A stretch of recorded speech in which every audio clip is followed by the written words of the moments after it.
তোরা তোরা আহারা মাই জানাস না রে সুফিয়াবু রাজবি প্রেমে তোরা তোরা আহারা মাই তো জানাস না।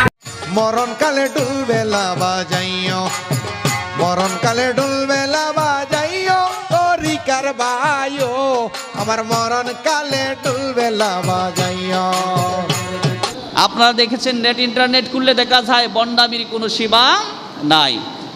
একটা কথা স্মরণ হয়েছে বলতাম নি, এক জায়গায় এক পীর গেছে মুরিদের বাড়ি বেড়াইতে, যায় না এরকম পীর? মুরিদের বাড়ি গেছে পিসাব বেড়াইতে। এখন পিসাব যখন বেড়াইতে গেছে, মুরিদ জিজ্ঞাসা করে, বাবা কিছুদিন আগে যখন আপনি আমাদের বাড়িতে আসছিলেন আপনার চেহারা তো খুব সুন্দর ছিল, খুব ভালো ছিল, আজকে তো এখন একটু আপনি হালকা চিকন হয়ে গেছেন, আপনার চেহারাটাও তো নষ্ট হইল কেন? গলার মাঝে লিয়া নাচানাচি শুরু হয়, বাবার খবরের কিনারিটা ঘুরাইয়া চতুর্দিকে ঘুরাই ঘুরাই হয়, খাবারে খাবা রেজবি বাবা, খাবারে খাবা রেজবি বাবা, খাবারে খাবা অমুক বাবা। আপনারা কষ্ট পাইছেন? মরণের সময় কালেমার দরকার নাই। এখন যদি কয় যে মরণের সময় ডুলবাসি বাজাইয়া দিও, তাহলে আপনার ফুলাভান থেকে ডুলবাসি বাজাইতো না কালেমা পড়তো? কালেমা পড়বে মরণের সময়। হযরত বেলাল যখন মৃত্যুর শয্যায় যখন পড়ে আছেন, সহিহ হাদিসের মধ্যে এসেছে আল্লাহর নবী রাহমাতুল লিল আলামিন বললেন, যাও গিয়া বেলালকে তোমরা কালেমার তালকিন দাও। জুড়ে বলুন সুবহানাল্লাহ। আপনারা দেখেছেন নেট ইন্টারনেট খুললে দেখা যায় বন্ডামির কোনো সীমা নাই। একটা কথা স্মরণ হয়েছে বলতাম নি, এক জায়গায় এক পীর গেছে মুরিদের বাড়ি বেড়াইতে, যায় না এরকম পীর? মুরিদের বাড়ি গেছে পিসাব বেড়াইতে। এখন পিসাব যখন বেড়াইতে গেছে, মুরিদ জিজ্ঞাসা করে, বাবা কিছুদিন আগে যখন আপনি আমাদের বাড়িতে আসছিলেন আপনার চেহারা তো খুব সুন্দর ছিল, খুব ভালো ছিল, আজকে তো এখন একটু আপনি হালকা চিকন হয়ে গেছেন, আপনার চেহারাটাও তো নষ্ট হইল কেন? তখন পিসাব ডাক দিয়ে বলতেছে, বাবা রে তোমরা তো সব দায়িত্ব আমারে দিয়া দিছো, তোমরা নমাজ রোজা যা আছে আমি পড়া লাগে, তোমরা নামাজ পড়ো না আমি তোমরা নামাজ পড়ি, তোমরা রোজা রাখো না আমি তোমরার রোজা রাখি, তোমরা হজ করো না আমি তোমরা হজ করি, তোমরা জাকাত দেও না আমি তোমরা জাকাত দেই, এবং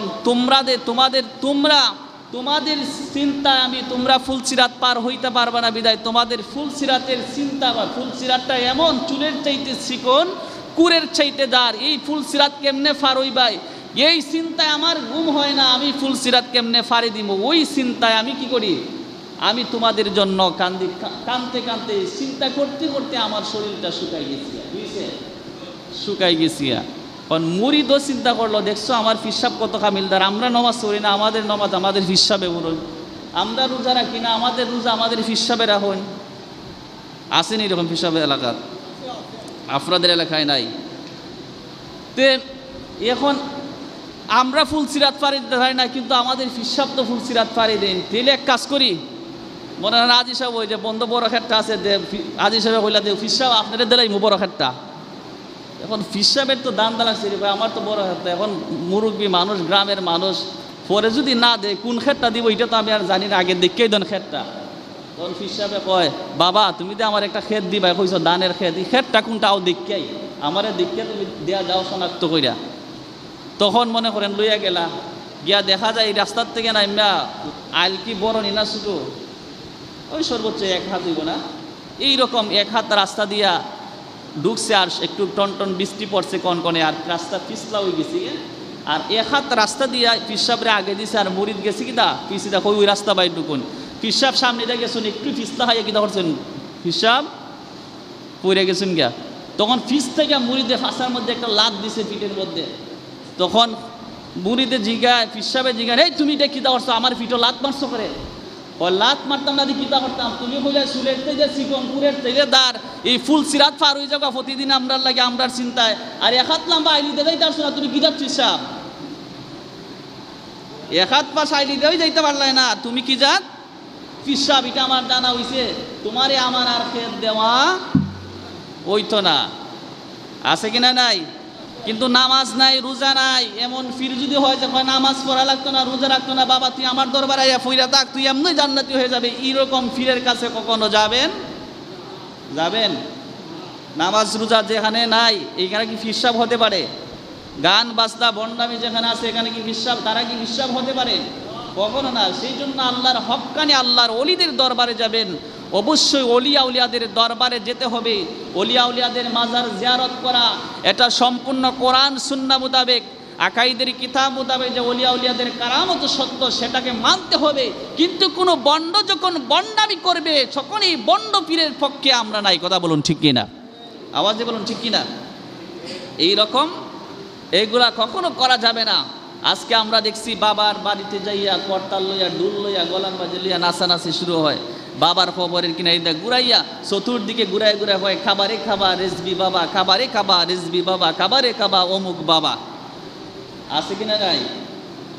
এরাও তো কয় সুন্নি। এখন আপনি ভাবেন ওদের আপনি সুন্নি হইয়া সুন্নির বদনাম খেলে, আরে মাজারের ফিসি যাতে তুই ঘুরাস মাজারে লইয়া, মাজার কি খাবা?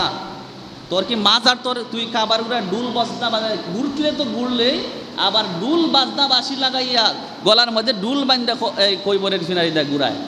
আর এক দলে আবার কয় যে কিনা মরণ খালে ডুল বাসি বাজাইও দরবারি বাইও, আমার কলেমা খালেমার দরকার নাই, মুর্শিদগণের গুণগীতি গাইও জুড়ে কন্যা ওজবিল্লা।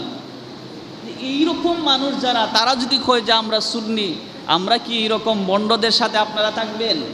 আপনার মরণের সময় কি আপনি কালেমার দরকার আছে না? কথা বলেন না, আছে না? আপনারা কষ্ট পাইছেন? মরণের সময় কালেমার দরকার নাই। এখন যদি কয় যে মরণের সময় ডুলবাসি বাজাইয়া দিও, তাহলে আপনার ফুলাভান থেকে ডুলবাসি বাজাইতো না কালেমা পড়তো?